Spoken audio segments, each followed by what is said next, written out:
Chapter 1. Breakfast like a trap. I lied before the toast even cooled. I have a date. After that, forks froze, and my mother's smile sharpened like a knife. Do you?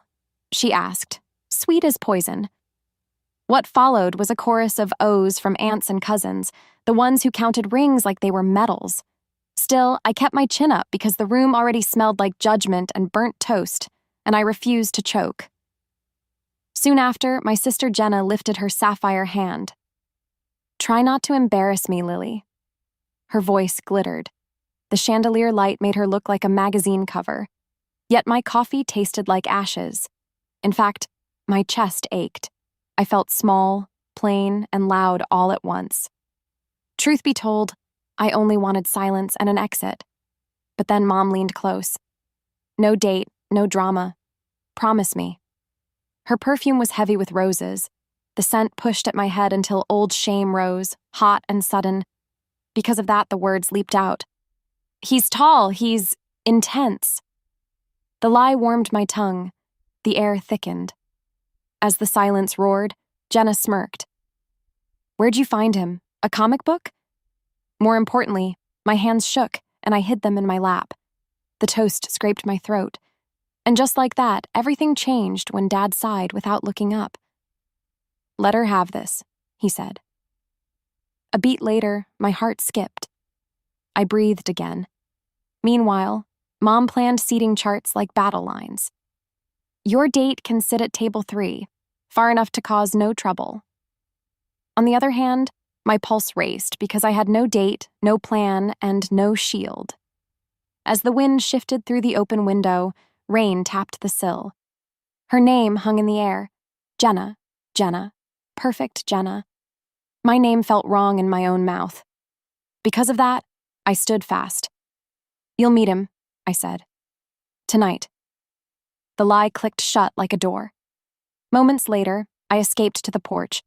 The wood was wet and cool under my palm. With every heartbeat, I heard laughter behind glass. My breath caught. Maybe it was fate. Maybe it was madness. Before she could move back inside, I texted Mia. I need a fake date. Now. Between one breath and the next, a black car rolled past the gate like an omen. Shadows danced between the leaves. And the oddest thing, my skin prickled, as if the wind carried a name I didn't know yet, and as if the day had teeth. Chapter 2. The dare without warning, I walked straight into him outside the bakery. Broad chest, rain-slick jacket, eyes like winter. Sorry, I blurted. As the silence stretched, he didn't move. His scent hit me. Cedar, cold iron, wild air. Her bones remembered him, though we had never met. Before either could speak, a dog across the street whimpered and hid, which meant my stranger wasn't normal. The space between us burned, but I held my ground, because running would make me small again. Coffee? I asked, too fast. Or fake date? The words fell out with steam. In that moment, his mouth curved, not quite a smile. You don't even know my name. Names are for later, I said. I need help now. As if pulled by a string, I pushed open the door. He followed. The bell chimed like a warning. Soon after, we sat near the window. Rain made silver lines on the glass. With his scent in the air, my thoughts spun. I'm Lily, I said. You? Kaylin, he said, voice low, steady. The sound wrapped around my ribs. The wind carried his name even inside the warm shop. Why me? Because of that cruel breakfast. Because I was tired of being second. Because his eyes saw me and I didn't know why. You look like trouble, I said. Good trouble. What's worse, he watched like he could hear the parts of me I hid. A wedding? He asked. Tonight? His knuckles had a pale scar, thin and moon-shaped. A growl rose in her throat. No, not a growl, a shiver. My wolf, the one I'd buried under good girl quiet, pressed against my skin. As the bond pulsed, no, that's crazy. I laughed too loud. It's a dare, I said. Say yes. He leaned in. The air thinned. All right, The tension broke with the scrape of his chair. "Rules," I said quickly. "No real kissing, no chaos, and you must look at me like I matter." "Not only that," he said, "I will keep you safe." His words were simple. My body moved on instinct. I nodded, trusting a stranger. Eventually, he stood. "I'll find you." Under the weight of his stare, my world tilted, and as he left, I saw a black envelope fall from his pocket, stamped with a silver crest I couldn't place. Chapter 3. Sparks Under Crystal. That night, the hall glittered with crystal and smiles that cut. As if the world narrowed, whispers followed us when Kalen stepped through the door at my side. With every step he took, heads turned. The music faltered. My mother's spine went iron straight. Meanwhile, Jenna floated in silk, all pearls and pride. "Oh," she said slowly, "you brought him." Her eyes skipped over me like I was part of the carpet. The air thickened. My voice trembled, but I smiled. "This is Kalen." What followed was a hush that had weight. As the silence roared, he took my hand, warm and firm. "I'm with Lily." His gaze told a story. Danger, storm, promise. Her soul answered before my mind did, and heat raced under my skin. Because of that touch, courage sparked. "Table 3, Mom said crisply. "Far from the head table." Kalen's brow ticked. "We'll sit where Lily sits." The room shifted. Chairs, glances, power. In fact, a few men stiffened like they scented a storm. Soon after, a cousin brushed my shoulder. "Careful, Lils." Kalen's eyes cut to the hand. The cousin blinked and stepped back fast, as if fate demanded it. Between them, something cracked. I felt seen, and it scared me. As the truth unraveled in the small looks and sharp smiles, two things hooked deep. The silver crest on his cuff matched the envelope in my bag, and a rough scar rose at the base of his thumb, shaped like a crescent. My instincts surged, whispering of forests and vows I did not know. At the same time, Kalen bent close. "Breathe," he murmured. In the echo of his voice, the chandeliers seemed to dim. "Why are they cruel to you?" "Because I let them," I said. "That stops tonight." The words surprised me. My chest ached, but the ache felt like a door opening. Moments later, the band struck a bright tune. Kalen drew me onto the floor. Her breath caught when his palm settled at my back. While the forest held its breath somewhere far beyond these walls, we moved.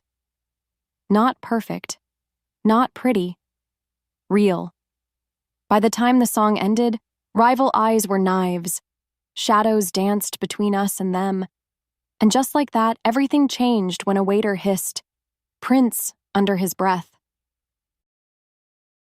Chapter 4. Mine at the Altar. I didn't mean to look up, but I did, and his eyes found me first. After that, the church felt smaller, tighter, as if the pews leaned in to listen. The candle smoke tasted sweet and heavy. Next, the organ hushed. My sister shone at the altar. Perfect veil, perfect smile. From there, Kalen stepped into the aisle like a storm in a dark suit. Broad shoulders, calm face, winter eyes. What followed was a hush so deep I heard my own breath. Still, he didn't glance at the groom, or the priest, or the 1,000 flowers. Yet when his gaze locked on mine, heat leaped under my skin. The moment their eyes locked, something inside me shifted. Click, like a key turning. "Lily," he said, voice low, steady, carrying. Under the weight of his stare, time stood still. "Mine." Without warning, his wolf pressed forward, not in claws but in power. The air thickened, the candles trembled. Because of that, people gasped. Napkins fell, pearls clicked. As a result, my mother rose, white as sugar. "Excuse me." In that moment, Kalen lifted his chin. "I invoke the ancient right," he said. "I claim my mate."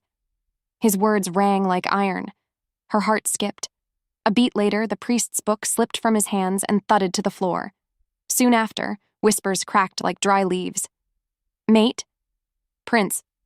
Impossible. What's worse, Jenna's smile died. Lily, she hissed, sit down. The space between us burned. My voice trembled. I didn't ask for this. More importantly, the scent of him, cedar, frost, thunder, wrapped around me. Between one breath and the next, I felt it, clear as day. The bond pulsed. My soul answered like it knew his name before I did. Because of that, my feet moved. Her body moved on instinct. I stepped into the aisle. As the silence roared, Kaelin reached me. Look at me, he murmured. Soft. Do you feel it? In the echo of his voice, my chest ached from wanting and fear, both sharp as glass. Truth be told, I nodded once. But then my mother's voice cut clean. We reject this nonsense. Instead, Kaelin's power rolled out, quiet, heavy, sure. The wind carried his name like a bell through stone. No, he said gently. This is fate. Meanwhile, rival wolves near the back bared teeth in polite smiles. Shadows danced between their suits and the aisle runner. And just like that, everything changed when he laced our fingers and said for everyone to hear, Lily Arden, you are my mate. After the church erupted, we faced each other in a small side room. No choir, no flowers, only the truth between our hands. Chapter 5. The door that wouldn't close. Give it back, I whispered. My quiet life, my plan, my joke. Give it back. From there, he closed the door with a soft click. The tiny room smelled of wax and rain. Soon after, I felt the bond like a drum in my wrists where he'd touched me. What followed was a breath I couldn't seem to finish. Listen, he said, voice low. I don't break bonds. Still, he kept distance, as if he knew I needed air, yet his eyes never left mine. The air thickened. Her breath caught. You dropped this, I said, holding up the black envelope. The silver crest flashed. Who are you? In fact, he answered, Kaelin Darius of the Northern Line. Even, controlled. Alpha Prince. My world tilted. Because of that, the walls felt closer, the ceiling lower, the floor less sure. You knew, I said. At the dinner. At the door of the bakery, he said, with his scent in the air. What's worse, I remembered the dog that whimpered, the bell that rang too loud. I didn't plan this, I muttered. I just wanted to survive the weekend. As the silence stretched, he stepped nearer, careful. And I wanted to find you, he said. Because the old words warned me. My mate would stand outside our blood, brave and stubborn. Her name hung in the air, mine, on his tongue, like a promise and a problem. Because of that, my anger flared hot. You made a scene, I snapped. You made me a headline. A growl rose in her throat, small but real. You took my choice. On the other hand, his jaw worked once. I claimed you to protect you. He breathed out, slow. As a result, every rival knows you are under my shield. That's why I did it here. Public, legal, binding. You live if I stand. Between them, something cracked. My fear, my pride, my ache. In the quiet that followed, he lifted his hand, stopped, then lowered it. Say the word, he said softly, and I'll walk you out. I will not cage you. Before the words left her lips, a roar of voices flooded the hall. Reporters, family, wolves. Moments later, fists thudded the door. Open up! Explain yourself. The wind carried his name through the crack. Kaelin, Kaelin, like a dare. Eventually, he met my eyes. Come north, he said. Tonight. While her pulse raced, I heard myself say the smallest word. If. He waited. If you look at me like I matter. He didn't blink. Always. By the time we stepped back into the crowd, the rivals were waiting, with smiles like knives and questions made to cut. Chapter 6. Teeth Behind Smiles. Congratulations, a rival purred at once. What a spectacle. After that, cameras popped like tiny storms. Next, my mother's lips barely moved. Fix this. From there, a tall alpha in a pale suit bowed a little too low. Prince, you chose her? His eyes slid over me like I was a stain on silk. What followed was a heat that rose to my face. Still, I lifted my chin. Yes, Kaylin said before I could speak. Her. Yet the man smiled wider. Odd, because Aluna should not shake like that. My hands stilled. The air thickened. More importantly, Kaylin's power brushed the room, slow thunder. Careful. His voice was quiet, danger wrapped in velvet. The rival laughed. In fact, I wonder if she cast a net, a trick. My heart skipped. A beat later, my sister's smirk flashed like a blade. Because of that, I stepped forward. I cast nothing. My voice trembled, then steadied. I asked for a fake date. That's it. Shadows danced between us as the rival leaned close. Then break it, he breathed. Say you refuse him. On the other hand, Kaylin moved between us so smoothly I felt the shift like gravity. In that moment, I smelled cedar and frost and steel. Enough, he said. Stand down. The rival squared his shoulders. Or what? Without warning, Kaylin's eyes silvered, wolf bright. Power rolled across the marble floor. Glasses chimed. While the forest held its breath somewhere beyond the stained glass, he spoke one word. Kneel. The man hit the floor like the wind had cut his legs. Soon after, the room fell hushed. My mother's hand flew to her pearls. What's worse, 2 other alphas bared tidy smiles and took a single measured step back. The tension broke when the priest cleared his throat, shaky. This is holy ground. Because of that, Kaylin eased the power away, and the man rose, red-faced, panting. This isn't over, he hissed. As a result, you've made enemies, Prince. Kaylin's mouth curved. They were enemies already. He looked at me. We're leaving. Between one breath and the next, he swept his coat from the chair and offered his hand. Her body moved on instinct. I took it. The air tasted of rain, of change, of road. In the span of a breath, we crossed the aisle, past pearls, past cameras, past the life that never fit. Eventually, the doors blew wide. Night wind rushed in. The wind carried his name, and mine, into the dark. And just like that, everything changed as he said, low and sure, north. Chapter 7. The Fortress in the Pines. That night, the road stretched like a ribbon of ink. The headlights carved tunnels through mist. After that, silence filled the car, thick as fur. My fingers dug into the seatbelt. Next, I whispered, "Where are we going?" From there, his jaw stayed hard, eyes fixed on the dark. What followed was the rise of stone towers out of the trees, ancient, wild, jagged like wolf teeth. Still, I couldn't look away. Yet when the gates opened with a groan, cold air rushed in and my chest ached. The fortress was no palace. It was alive, breathing with the forest around it. In fact, wolves padded along the walls, their eyes flashing silver in torchlight. With every heartbeat, the bond hummed low and steady, pushing at my bones. Truth be told, part of me wanted to run. But then, the other part whispered, "Stay." Because of that, I asked, "This is home?" His voice came deep, steady. "Ours." The word hung between us, heavy as stone. More importantly, the wolves bowed their heads as we passed. Not only that, they scented me. My skin tingled, my world tilted. As the silence stretched, I felt smaller than ever, but also seen. A growl rose in her throat. Not fear, but something else. Maybe it was fate. Maybe it was madness. Shadows danced between the trees, and my wolf stirred. Chapter 8. Trial by Firelight. The hall was hot with firelight, lined with furs and blades. Soon after, women of the pack circled close, eyes sharp, lips tight. What's worse, they smelled my fear.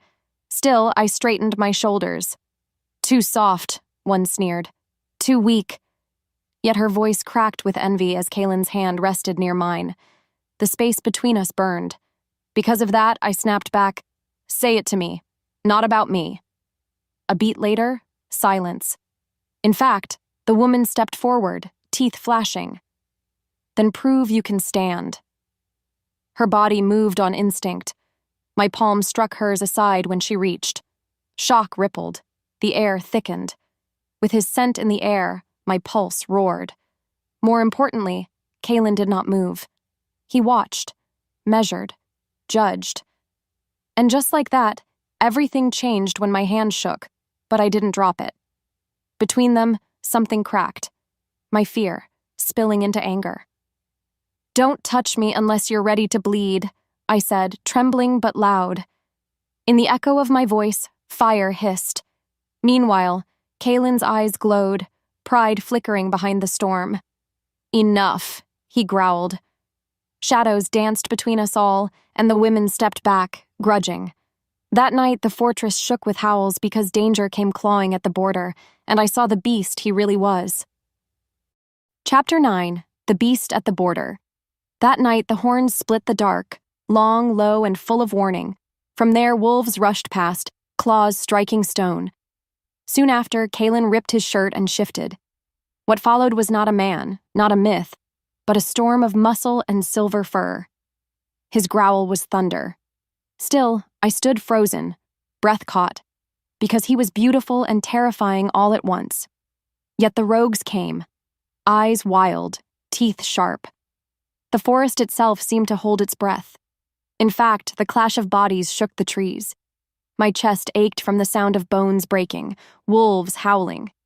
Because of that, I pressed against the gate, whispering, "Kaylin."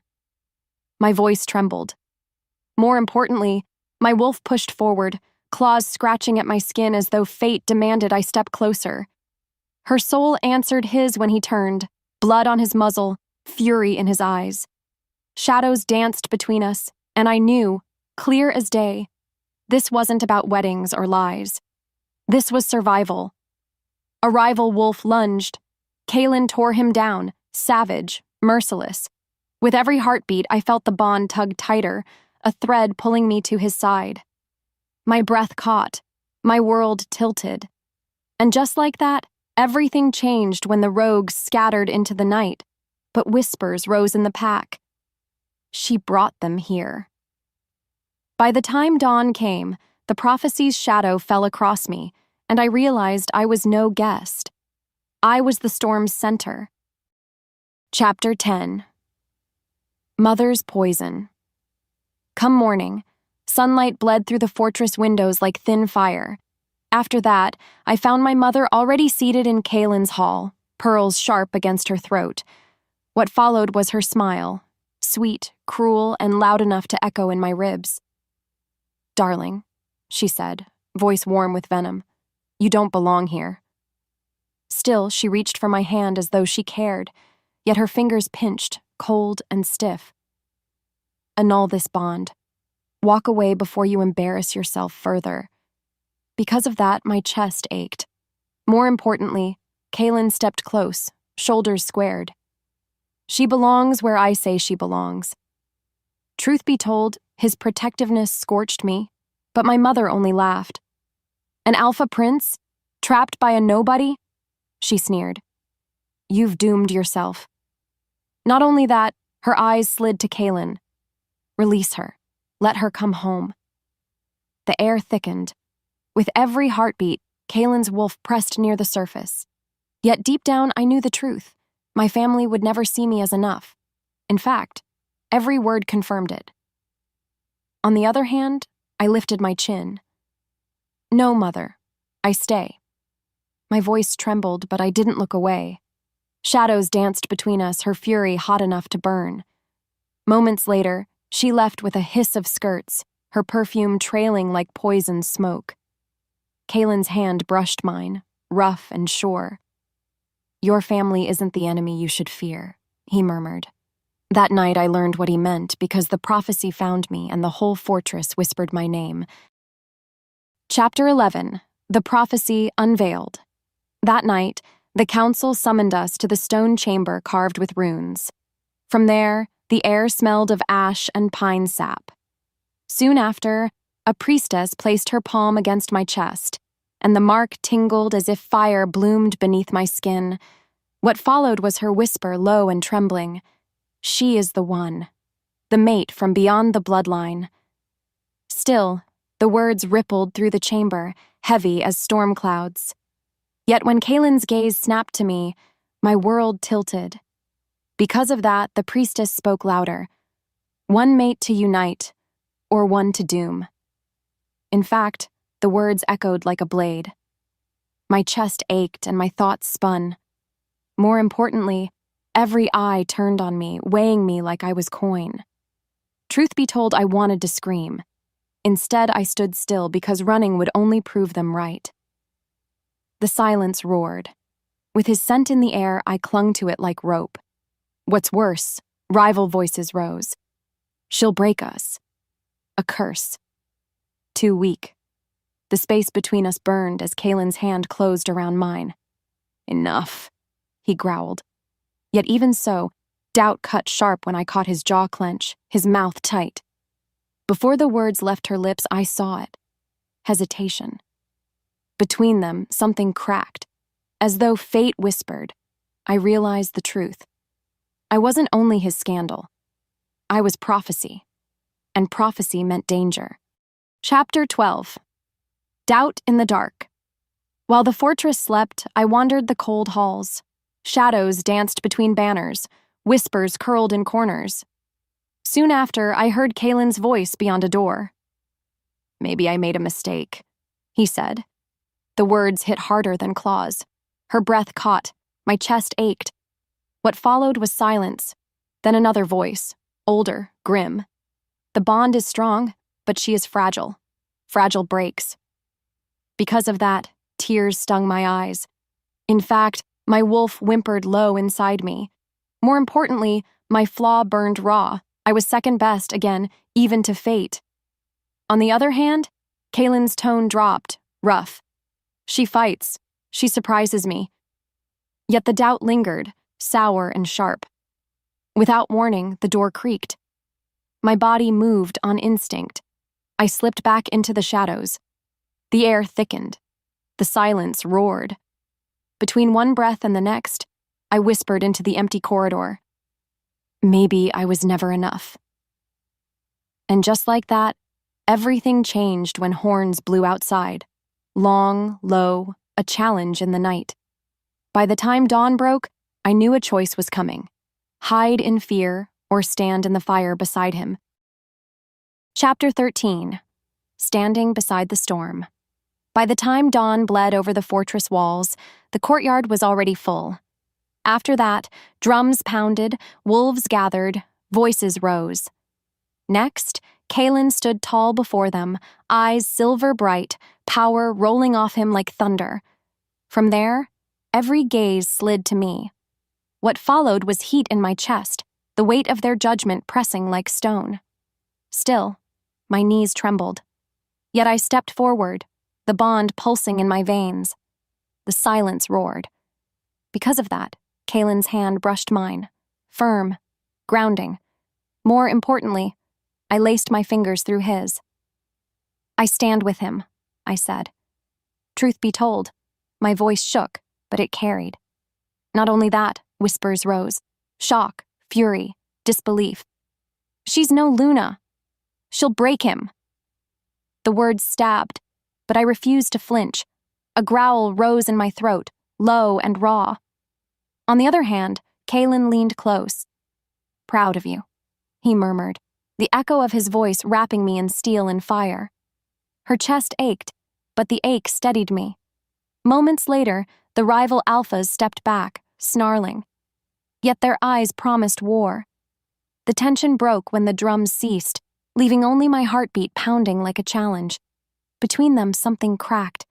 Not fear this time, but resolve. With every heartbeat, I knew. I had chosen. I wasn't running. That night, their revenge struck sharp, and I had to prove I wasn't just standing beside him. I could bleed for him too. Chapter 14, Blood in the Shadows. That night, the fortress walls shook. Rogues slipped through the gates, shadows with teeth. From there, chaos tore the air, howls, snarls, screams. Soon after, Kalen shifted mid-step, his wolf exploding forward. What followed was a blur of fur and fury. Still, one blade flashed from the dark, a coward's strike, aimed at his back. Yet, before I thought, her body moved on instinct. My hand caught the attacker's wrist, nails biting, teeth bared. Because of that, pain seared across my arm, but I didn't let go. More importantly, Kalen spun, ripping the man down before the steel could pierce. His growl shook the stones. Truth be told, I should have been terrified. Instead, fire bloomed beneath my skin. Mine, Kalen snarled, his muzzle dripping blood. But then his eyes, silver, wild, locked on me. And just like that, everything changed when pride flickered there. Not pity, not doubt. Pride. The bond pulsed hot, fierce, undeniable. What's worse, rival alphas watched from the shadows, lips curled in disgust. "She'll get you killed," one hissed. Kalen stepped forward, towering. "She just saved me." The air thickened. The silence roared. Shadows danced between firelight and blood. I wiped my shaking hands on my dress and lifted my chin. "Try me again. See what happens." Moments later, the rogues scattered, the rival alphas retreating with promises of vengeance. With every heartbeat, I felt it. I was no longer just surviving. I was fighting. By the time the blood dried, Kalen's walls cracked and his confession spilled like lightning. Chapter 15, The Confession. The fortress lay quiet, firelight low. Still, Kalen didn't rest. Yet his hand lingered on mine, rough, calloused, trembling. "I've never feared a blade," he said, voice raw. "But you..." His breath caught. "Lily, I've never known weakness until you." Because of that, my chest ached. More importantly, his wolf pressed close, silver eyes burning. Truth be told, I wanted to deny it, to keep distance, to stay safe. But then his voice cracked. "If I lose you, I lose myself." The silence stretched. With his scent in the air, my thoughts spun wild. Her soul answered, thrumming, undeniable. A growl rose in her throat, not fear, but longing. On the other hand, my own voice trembled. "You make me furious, you scare me. But when you look at me like that, I want to believe I'm enough."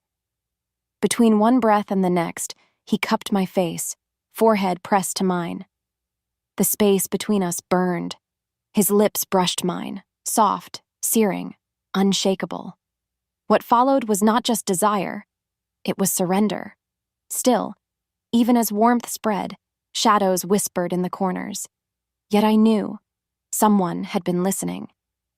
Moments later, footsteps echoed down the corridor. A voice too smooth, too sly. "So the prince bleeds for his mate. How touching." And just like that, everything changed. Betrayal had come to our door. Chapter 16, Branded a Witch. By the time dawn painted the pines pale gray, the fortress already whispered my name. Poison on every tongue. After that, Kalen strode into the council chamber, shoulders taut, while I followed under 100 eyes. Next, the rival alpha in pale silk rose, smirk sharp as a blade. From there, he tossed a parchment onto the table. What followed was my mother's handwriting, neat, damning. She bewitched him.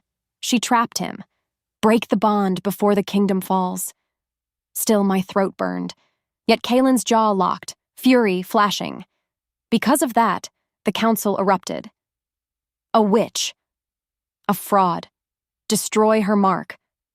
More importantly, my mother stood behind them, pearls gleaming like victory. "You've humiliated us long enough," she spat. The silence roared. Her chest ached, but my voice trembled out anyway. "I cast nothing, I wanted... The words cracked. I only wanted to survive the wedding. In fact, laughter broke around the chamber. Pathetic. Weak. The air thickened, heavy with scorn. On the other hand, Kalen slammed his hand down, the echo rattling torches. Enough! Truth be told, his fury couldn't silence the doubt. Not only that, eyes slid back to me, gleaming with triumph. With every heartbeat, my flaw screamed. I was second best, never enough, a mistake. Moments later, the decree came. She weakens you, Prince. Release her or be undone. Shadows danced between stone walls and my mother's smile widened. And just like that, everything changed. For the first time, Kalen's silence stretched too long. That night, the challenge rose. The rivals would tear him down, and I could do nothing but watch. Chapter 17, Blood on the Stones. That night, the courtyard blazed with torches. Wolves crowded close, snarls vibrating through the stones. Soon after, the rival Alpha stepped forward, eyes hungry, voice slick. I challenged the prince, for her, for the throne. What followed was chaos, cheers, gasps, howls.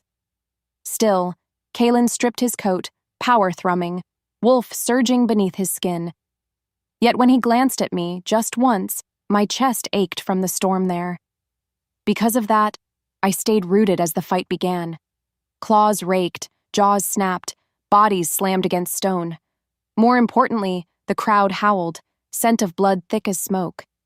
In fact, Kalen fought like thunder, but the rival struck harder, feeding on doubt. "She'll ruin you," he spat mid-blow. The words hit sharper than claws. Her breath caught. My heart skipped. On the other hand, Kalen's strength faltered, hesitation flashing like lightning. The rival slammed him down. Gasps erupted. The silence roared. Truth be told, I screamed his name. Yet no sound reached him through blood and fury. With every heartbeat, despair pressed heavier. Shadows danced over his body, slick with red. Moments later, the rival raised his claws for the final strike. And just like that, everything changed when Kalen staggered up, barely breathing, but still fighting. By the time dawn's first light touched the stones, I knew the truth. I was his downfall, and I couldn't stay. Chapter 18, The Breaking Point. In the stillness that followed the battle, Kalen bled but stood, victorious by inches. Still, the fortress murmured with doubt, suspicion, venom. Yet my mother's voice carried over it all. See? She drains him. She is the curse. What followed was silence sharp enough to cut. My chest ached. My breath caught. Deep down, I knew the truth. They believed her. Because of that, I turned away from Kalen's outstretched hand. "Maybe I was never enough," I whispered. The words cracked open the air. His eyes burned, wolf raw, but I couldn't meet them. In fact, the bond pulsed, aching, pulling, tearing. Between one breath and the next, I felt it, clear as day. If I stayed, I'd break him. On the other hand, leaving was worse than dying. Yet my feet moved anyway, slow, trembling. Shadows danced at the edge of the hall, welcoming me back to nothing. Truth be told, my wolf whimpered, pressed close to my ribs, but I shoved her down. "I'll free you," I told the empty air, voice hollow. "I'll free us both." Moments later, Kalen's roar split the night, shaking stone and sky. "Lily!" His voice thundered, but I kept walking. And just like that, everything changed. For the first time, I believed the lie that had chased me since birth. I wasn't enough. Chapter 19, The Choice. I can't run. Not again. The words left my mouth before my mind caught up. And just like that, everything changed. After that, silence pressed in from every side. Next, I stood on the edge of the fortress wall, the wind clawing through my hair. From there, the forest stretched dark and endless, filled with eyes waiting to see if I would stay or vanish. What followed was the memory of my mother's voice. "You're not enough. You'll never be enough. Still, I clenched my fists until my nails bit skin. Yet my wolf stirred, whispering louder, "Fight, fight, fight." Because of that, I turned toward the hall, firelight spilling across the stones. More importantly, I realized leaving would prove them right. In fact, every insult, every smirk, every cruel whisper would be the truth if I walked away now. On the other hand, staying meant war. It meant bleeding beside Kaylin. It meant risking everything for someone who could break me with one word. "Lily." His voice reached me in the echo of the wind. He stood in the doorway, shirt torn from battle, eyes burning silver in the shadows. With every heartbeat, the bond hummed, pulling me to him like a string I couldn't cut. Truth be told, I hated how much I wanted him. I hated the ache, the way my soul answered his even when my mind screamed to run. But then, I thought of the prophecy. I thought of the wolves who doubted me, the rivals who wanted me gone. And I thought of myself, standing small in every room my whole life. No more. "Kaylin," I whispered, stepping closer. "I'll fight with you. Not behind, not beneath. With you." Moments later, his chest rose, slow, sharp, like I had struck him. Shadows danced between us. "Then, Lily Arden," he said roughly, "you are my Luna in truth."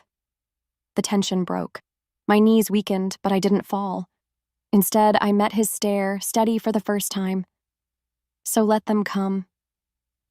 Soon after, I went to find allies, because standing with him meant standing for myself, too, and I wasn't going to face this alone. Chapter 20. Gathering Shadows. Soon after, I found them. The outcasts, the rogues, the ones who lurked on the edges of the fortress firelight. What followed was silence as I approached, every eye narrowing, every scar catching the torch glow. Still, I stepped into their circle, my voice trembling at first. You know what they say about me. Yet I lifted my chin. Too weak, too unworthy, a mistake. Because of that, a low chuckle rose from a scarred wolf with one blind eye. "Finally," he rasped. "She knows it." On the other hand, I didn't flinch. "But they're wrong. You've lived under their sneers, too. You've heard their lies, and you're still standing." Her breath caught when a woman with streaks of white hair leaned forward, eyes sharp as frost. "And you? You'll stand when they tear at your throat?" With every heartbeat, my wolf pressed harder, urging me to bare teeth. "I already have," I said, voice steadier. "I'll do it again." In fact, I told them the truth. About my mother's betrayal. About the rivals who wanted me gone. About Kaylin bleeding for me, and me ready to bleed for him. Not only that, I gave them a promise. Stand with me, and you'll be more than shadows. You'll be seen. You'll be feared. What's worse, for the council at least, was the way heads began to nod. A growl rose in the throat of the blind wolf. "If you fight, girl, we'll fight with you." Moments later, hands clasped mine, rough and scarred, sealing the vow. The air thickened, humming with something ancient. My chest ached, not from doubt, but from fierce, blazing hope. Between one breath and the next, I felt it. Clear as day. I wasn't alone anymore. Eventually, I returned to Kaylin's chamber, and when our eyes met, there was no more hiding. We had to face each other, fully, before we could face the world. Chapter 21. The Equal Flame. Eventually, I found him alone in his chamber, bandages dark with blood, shoulders bowed. What followed was the sight of a king who carried storms on his back, but tonight looked like a man ready to break. Still, I stepped inside. Yet before I could speak, his voice cracked. "Why come back? I heard you leave." Because of that, I crossed the room. My hands shook, but I touched his face, rough stubble under my palm. Because I was afraid. Because I thought I wasn't enough. But then I realized leaving would make it true. In the span of a breath, his hands caught my wrists. "Lily," he whispered, raw, desperate. I can't lose you." Her breath caught. Her chest ached. Her soul answered. "Then don't," I whispered back. More importantly, something inside me shifted. No more hiding. No more second best. Between them, something cracked, not in breaking, but in becoming. And just like that, everything changed when his lips crushed mine. The space between us burned, wild and sweet and terrifying. With fire blooming beneath my skin, I gave in, not as surrender, but as choice. Moments later, we pulled apart, both gasping. His eyes silvered, wolf and man both blazing. "Together," he said. "Always." As if fate demanded it, I answered. "Always." Meanwhile, war drums echoed faint in the distance, rivals gathering, storming the border. Shadows danced on the stone walls. With every heartbeat, the bond pulsed stronger. With his scent in the air, I felt it, clear as day. We were ready. Chapter 22, The Luna Who Stood in Fire. I heard the war drums and ran toward them. After that, the night tore open with howls, and sparks leapt from the wall braziers like frightened fireflies. Next, the pines bowed in the wind, whispering a name I finally claimed as mine. From there, I saw the enemy lines crest the ridge, shields bright as teeth, standards snapping, eyes hungry. What followed was a thud of paws and boots, a rising tide of breath, a tremor through stone. Still, I strode into the courtyard with the rogues at my back, the outcasts I had asked to stand with me. Yet fear clawed my throat. Even so, I tasted iron and smoke, and said, "With me." Low, steady.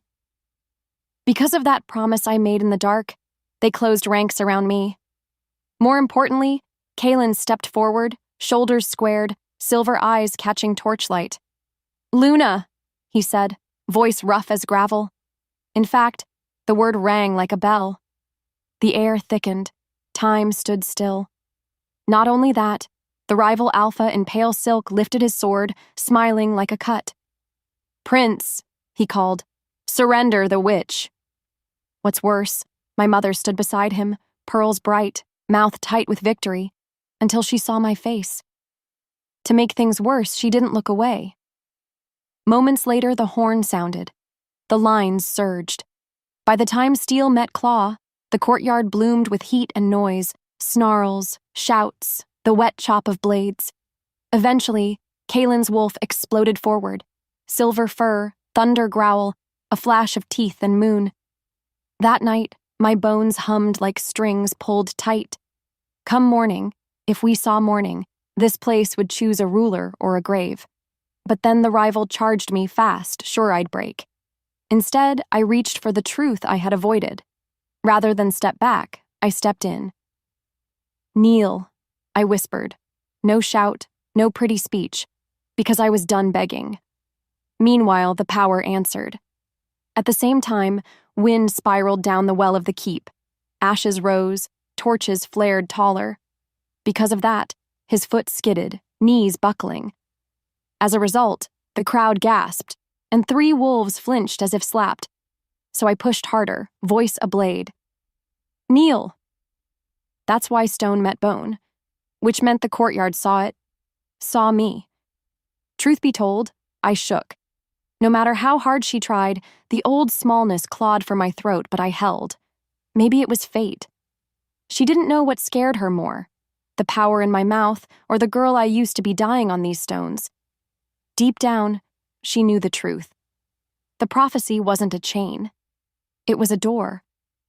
Before she could move again, Kalen slammed into a pair of armored wolves, sending sparks against the wall. Without warning, a spear hissed toward his ribs. In that moment, my voice snapped. "Down!" He dropped, fluid, trust without glance, and the spear carved air where his heart had been. Just like that, a path opened. Narrow, sharp, a vein through the melee. As if pulled by a string, my body moved on instinct. I ran it, boots skidding, shoulders burning, breath hot. Without thinking, I leapt the fallen shield and caught the spear mid-slide. As the silence stretched inside my chest, I turned its point. With every heartbeat, I felt the bond surge, his power answering mine, mine answering his, a twin beat. In the span of a breath, I saw everything. My mother's pale fingers, the priest's fear, the council's hungry eyes, the outcasts' hope. The moment their eyes locked, mine and Kaylin's across blood and fire, the world narrowed to a single vow. Without another word, we moved together. Before either could speak, wolves peeled from the flanks at a gesture. As if fate demanded it, the rogues, my rogues, hit the enemy's left with low, brutal grace. Between one breath and the next, we folded the line. In the echo of his voice earlier, Luna, the pack howled. Before the words left her lips, I felt old stone wake beneath my feet, as though the keep itself remembered what a Luna is. As the wind shifted, the scents sharpened, pine pitch, hot metal, wild fur. Beneath the moonlight, Kaylin tore the banner from the rival's hand. Under the weight of his stare, the rival stumbled, pride bleeding out faster than the cut at his temple. While the forest held its breath beyond the walls, I walked straight to my mother. She flinched and didn't look away. As the truth unraveled between us, I spoke softly, so only she could hear. You taught me to survive rooms that hated me. I learned. Now watch me live. Between them, something cracked. Not mercy, not yet. Just the old chain. As her wolf stirred, yes, I had one, and she was done sleeping, I faced the rival again. With a single glance, I marked him. Your fear is loud, I said. Leave. As if summoned, 3 of his men faltered, eyes glazing with the edge of my command. The tension broke when Kaylin's roar split the night, clean, claiming. When her name left his lips, the pack answered. As the sky darkened behind smoke, the rival lunged for one last ugly strike. While her pulse raced, I stepped into his reach and caught his wrist with both hands. With every step he took, I matched him backwards, heels scraping, shoulders pounding the wall. As the bond pulsed, heat raced my spine. She felt it, clear as day. This was the line I would not yield. Her world tilted as Kaylin struck the rival from the side, sending steel spinning. Something inside her shifted, fear melting into fire. And just like that, everything changed. I drove the spear butt into the rival's knee, crack, then the flat across his jaw, thud, and he crumpled. As if the world narrowed to breath and heartbeat, I placed the spear tip at his throat. Her heart skipped. A beat later, the courtyard fell quiet enough to hear pine needles land. With his scent in the air, Kaylin reached my shoulder, warm, bloody, steady. As fire bloomed beneath her skin, I lifted my chin. Hear me. The air thickened. I am Lily Arden of the North by choice, not blood. I'm Luna because I stand, because I fight, because I will not break. Time stood still. Leave my home, or kneel, and swear peace. Her voice trembled, but the spear did not. As the silence roared, the rival's eyes slid to the pack, then to Kaylin, then back to me. Her breath caught. The space between them burned. Her chest ached when he finally sagged. Yield, he spat, furious and small.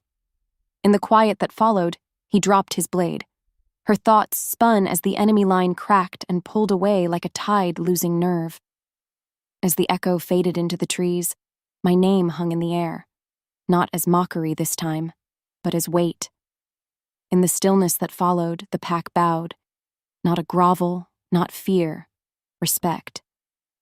Her bones remembered him when Kaylin turned and pressed his brow to mine.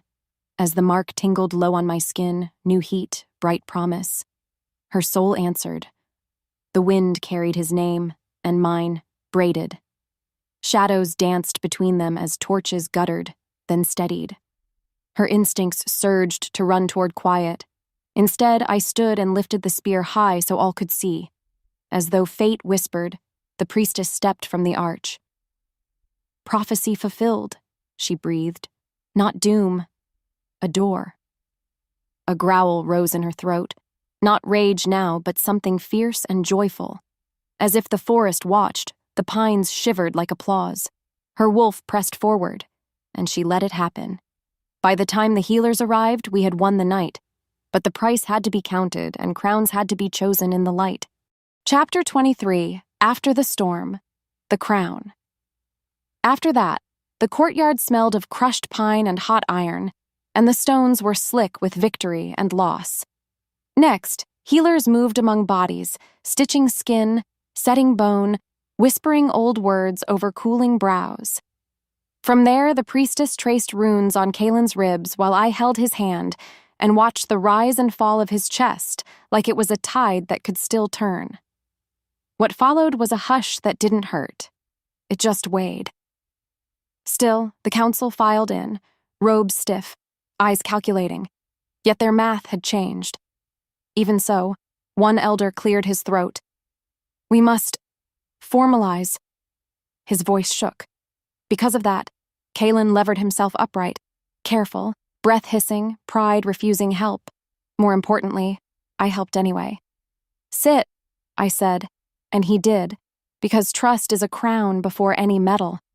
In fact, the rogues lined the walls like dark thorns turned to guardians. Not only that, the packwomen, who had laughed at me hours ago, stood with shoulders squared, lips flat, chin high. What's worse, my mother remained at the edge of the torchlight, pearls dim now, face pale. To make things worse for her plans, the priestess raised a small iron bowl, smoke curling like silk. Moments later, she spoke to the hall, voice strong. "The northern line stands. The prince fought, the Luna held. The enemy yields." By the time she turned to me, my throat was tight. Eventually, she lifted a silver torque, a simple band, hammered, old, its inner edge engraved with the moon. That night was not done with us. But then the priestess extended the medal. "If you accept all. Our law, our winter, our wolves." Instead of fear, I found heat. Rather than flinch, I glanced at Kalen. Meanwhile, his eyes were soft in the firelight. At the same time, he nodded once. No order, no claim. Permission? No. Partnership. Because of that, I reached for the torque. As a result, the hall tipped towards silence again, a whole world leaning. So I spoke, because words can build more than they break. "I accept the North," I said. "I accept the pack. I accept the work, the winter, the wounds, because love is labor, and I will labor." That's why the priestess set the torque at my throat, which meant the metal kissed my skin, cold first, then warm, then something like a heartbeat.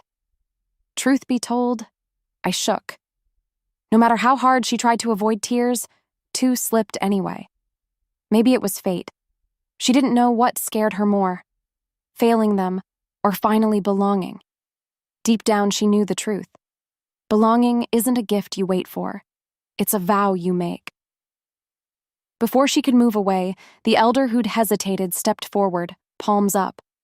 Without warning, he bowed. In that moment, the rest followed. Knees, heads, breath. Just like that, the hall shifted from doubt to oath. As if pulled by a string, Kalen rose despite the bandage, approached the dais, and turned so his back was to me and his chest faced the pack. Her body moved on instinct. I stood at his side, shoulders brushed. A new geometry. Two, not one shadow. Without thinking, I lifted his left hand. As the silence stretched, I kissed the scar at the base of his thumb, the crescent I'd noticed the first night. With every heartbeat, the room seemed to knit. In the span of a breath, the elder announced, "The prince and Luna, crowned in deed and in bond." The moment their eyes locked, mine and my mother's, heat climbed my neck. Without another word, she took a step forward. Before either could speak, the priestess raised a hand. As if fate demanded it, the hall waited while my mother's mask cracked. Between one breath and the next, she whispered, "I wanted you safe." In the echo of her voice, I heard fear, not hatred. Before the words left her lips, she looked at Kaylin. I believed lies because I was afraid to lose you. As the wind shifted, her shoulders sagged. I lost you anyway. Beneath the moonlight, thin now behind drifting smoke, I answered without rage. Under the weight of his stare and the pack's eyes, I said, You can't keep me small and call that love. While the forest held its breath beyond stone and pine, she nodded once, brittle. As the truth unraveled, I didn't forgive. Not in a moment, not like a trick. Between them, something cracked that might one day mend. As her wolf stirred, I turned back to the hall, because duty was still a living thing that needed feeding. With a single glance, Kaylin signaled the guards.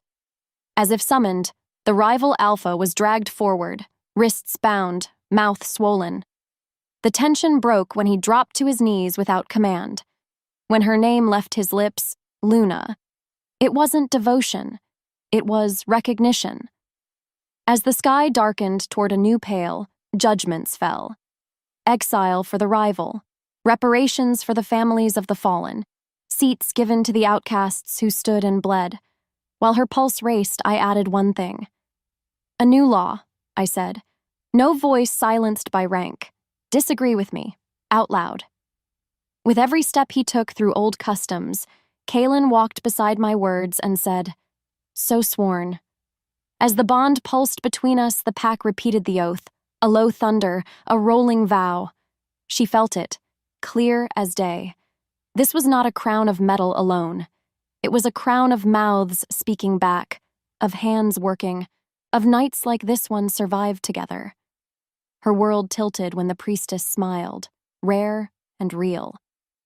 Something inside her shifted into place, and just like that, everything changed, from fight to future. As if the world narrowed for a heartbeat, Kaylin's fingers threaded mine. Her heart skipped when he bent his head. A beat later, he whispered, Rest? With his scent in the air, pine, iron, a hint of warm fur, I nodded, finally tired, finally held. As fire bloomed beneath her skin one last time that night, I looked once more at my mother. The air thickened, but I breathed. Stay if you can be kind. She blinked, messy, human, unsure. I'll try, she said. Time stood still long enough for me to believe she might. Her voice trembled when she added, You look happy. As the silence roared in old rooms inside me, I answered, I am. Her breath caught. The space between them didn't burn now. It cooled, a quiet ash where new things might grow. Her chest ached with relief and grief, equal weights on one chain. In the quiet that followed, Kaylin guided me from the dais. Her thoughts spun, but not like a storm, like a sky finally clearing. As the echo faded to footsteps and soft voices, we crossed the hall. Her name hung in the air behind us, Luna, while new laws, new lists, and new dawn gathered their tools. In the stillness that followed the door's latch, I leaned into him and let it be simple. Warm. Alive. Ours. Her bones remembered him when his arm wrapped my waist.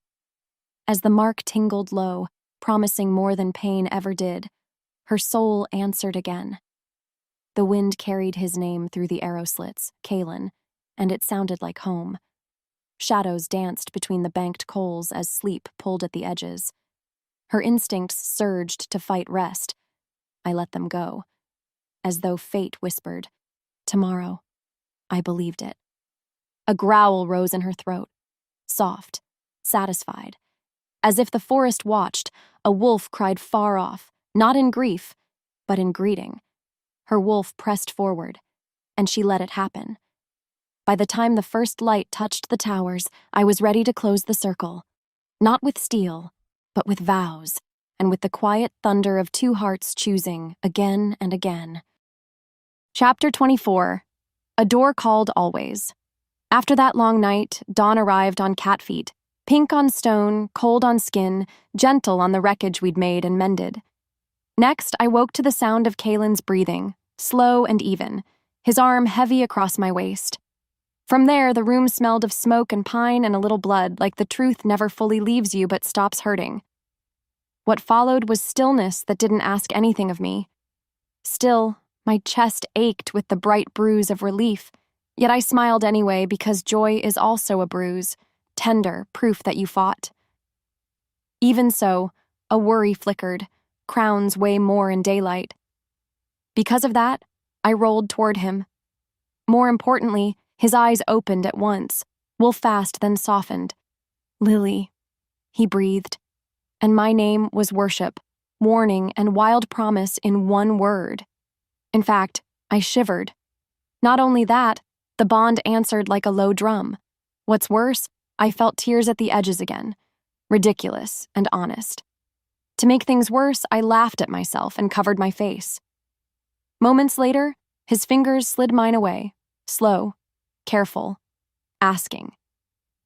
By the time he kissed my brow, the knot in my throat loosened. Eventually, I spoke first. I'm scared I'll fail them, I admitted. That night had proven something, but duty isn't a single scene. But then Kaylin's mouth quirked. You'll fail sometimes, he said. No pretty lie, no silk. Instead, he added, and you'll keep standing, because that's what you do.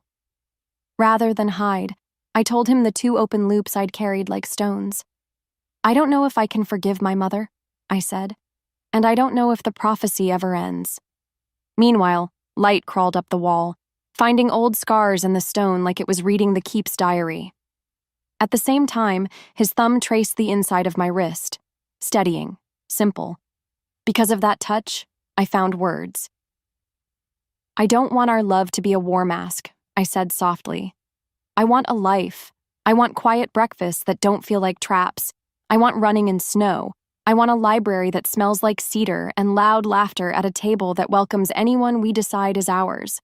As a result, Kaylin exhaled, a sound like surrender and vow, so he nodded once. Then we build it.